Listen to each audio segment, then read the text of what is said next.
welcome to another segment of Coffee Talk. I hope you could bring a good cup of joe with you because we have one of the leading technical consultant experts in the accounting industry, Randy Johnston with K2 Enterprises. For those who don't know, Randy is one of the 2004 through 2024 Accounting Today's top 100 most influential people, top 25 thought leaders in the accounting industry from 2011 through 2024, inducted into the CPA Practice Advisor Accounting Hall of Fame in 2011, has started his own multiple businesses, including K2 Enterprises, taught technology at many universities and many colleges, including Huntington Community College, James Madison University, Western Washington University, and the University of Central Oklahoma.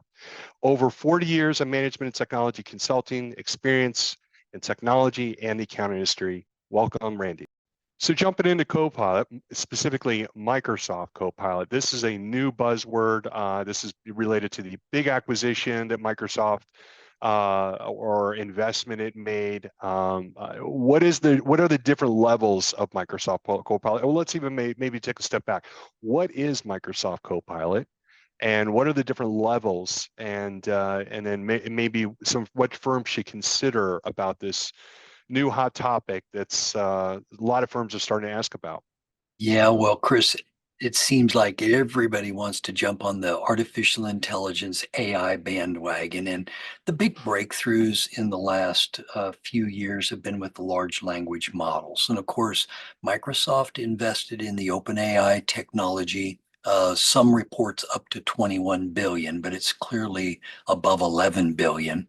And they got a first adopter mover advantage, and they incorporated a lot of the OpenAI artificial intelligence in their offerings, branded Copilot. Okay. Now, who are the competitors? ChatGPT is certainly one. And of course, Google's Gemini is certainly another. And I would suggest to you, by the way, that the Gemini results right now for accounting may actually be superior to Copilot. But Microsoft in September of 2023 said that they would indemnify organizations that used Microsoft Copilot. Now, that's an interesting thing because they didn't say they would protect your data. They didn't say that the data wouldn't go from one instance of Microsoft 365 or Copilot to another. They didn't say any of that. They just said they'd indemnify you. Now, there are 3 different levels of Copilot available. If you're a Windows user, particularly on Windows 11, there's the Copilot that is built into Windows. And you get all of the Copilot features at the Windows level that way. The Microsoft Copilot itself does some beautiful things.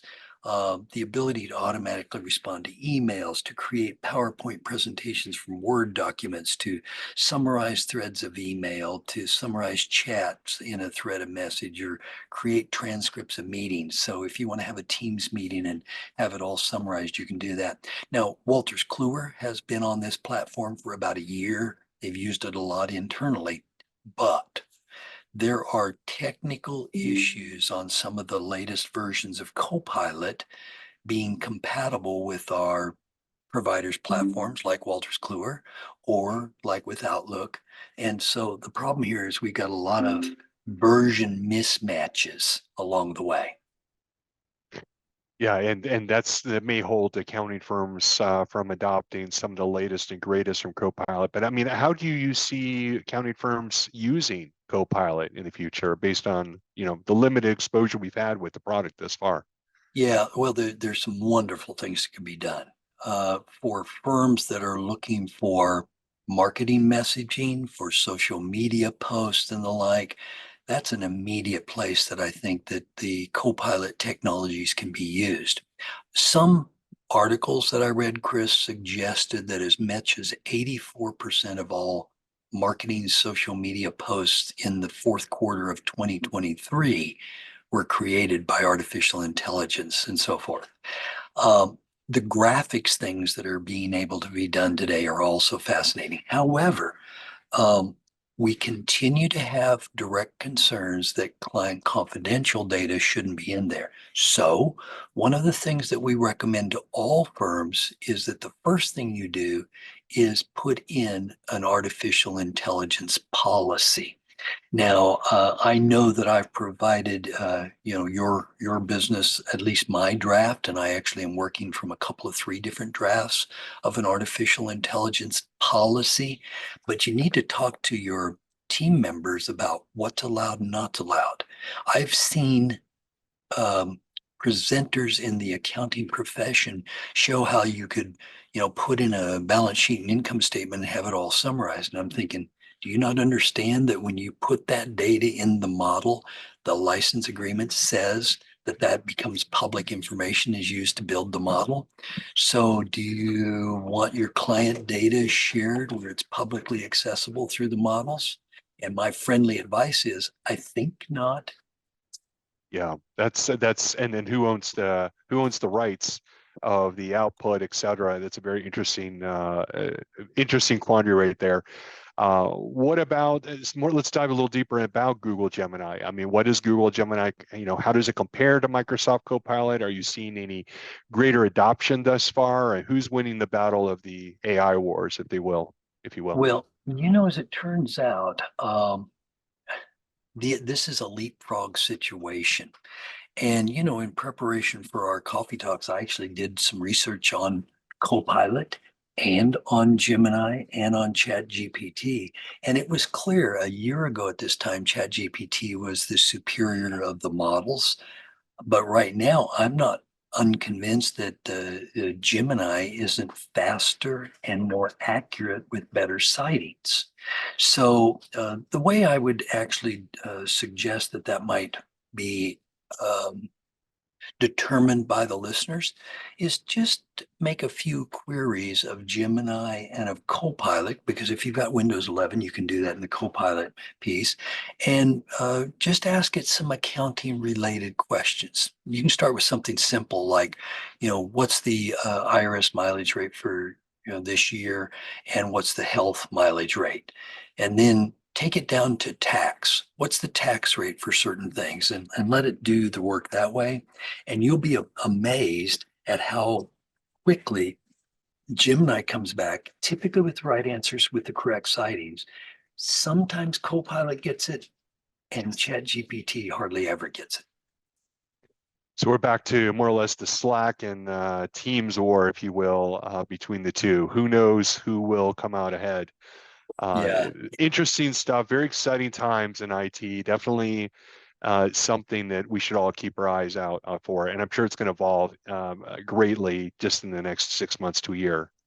it will. And in fact, I will go so far as to say I don't think I do a working day where I'm not doing something that is AI related and using AI in some fashion today.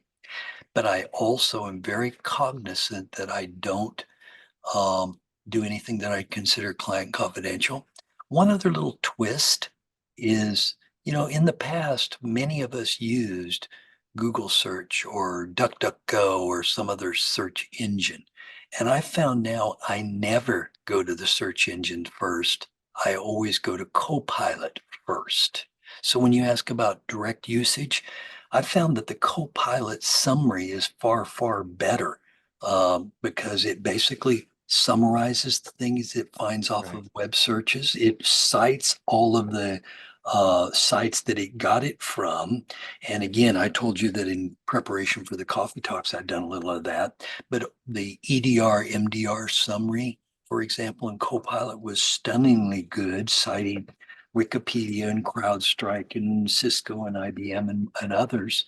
And what was there technically was correct. I could not see anything that I would say, ooh, I would do that differently. And think about if you're doing a regular old web search, how many times you've had to look through page after page after page trying to find a relevant page. You don't have to do that with the Copilot search today. And so the days of me using Google or DuckDuckGo for search, they're way over. And I think I see it already in Google's financial results because their advertising revenue has dropped from high 80s down to 63% or 65%, I think I've seen. They're already suffering from advertisers Wow. who say people are going someplace else. Well, the someplace else they're going, Copilot. accounting industries are hurting on resources as far as talent in the industry. They're having a shortage. This could be this could help offset some of that. And whoever the marketing person that developed the name Copilot, it's perfect because really it's not necessarily the pilot, but it's the co-pilot that's assisting the pilot when you're working. At the end of the day, you have control over what data you're going to use, and you decipher that data and validate that data before you put it out. As a matter of fact, all accounting professionals should just think of this as an intelligent assistant that you can train over time, and they do get better as you train them. ChatGPT might be a little better at the training, but I've gotten to the point now that I feed the prompt engines a lot of configuration pieces to help them understand my need better. But even while we were talking, Chris, I just went to Copilot and said, "What's the advantages of Copilot?" And it's got a nice little summary. I'm not going to read it all to you, but it said 1, supercharged productivity; 2, amplified creativity; 3, trusted security; 4, collaborate with ease. And I think those are pretty good summaries of what Copilot can do. But the AI is not replacing the accounting professional. It is augmenting them, and their expertise still has to be supplied because all of 3 of the AI engines that we've been discussing, Copilot, ChatGPT, or Gemini, all still make stuff up known as hallucinations. And when they hallucinate, they really hallucinate. They go way off the deep end. Well, maybe Copilot's a little biased on the answer of what it's the benefits of Copilot. A little pun there. Oh, now that's kind of I think I'll ask that same question over here in Gemini and see what happens. Well, Randy, thank you so much. Thank you for joining today's Coffee Talk and sharing your expertise on this topic. And for those who are still with us, thank you for joining us today. We hope you learned something new and will help you and your firm improve your processes. And if you still want to get more information and tips and best practices, reach out to Randy directly and from the experts, and subscribe to our channel for more videos and news. Cheers.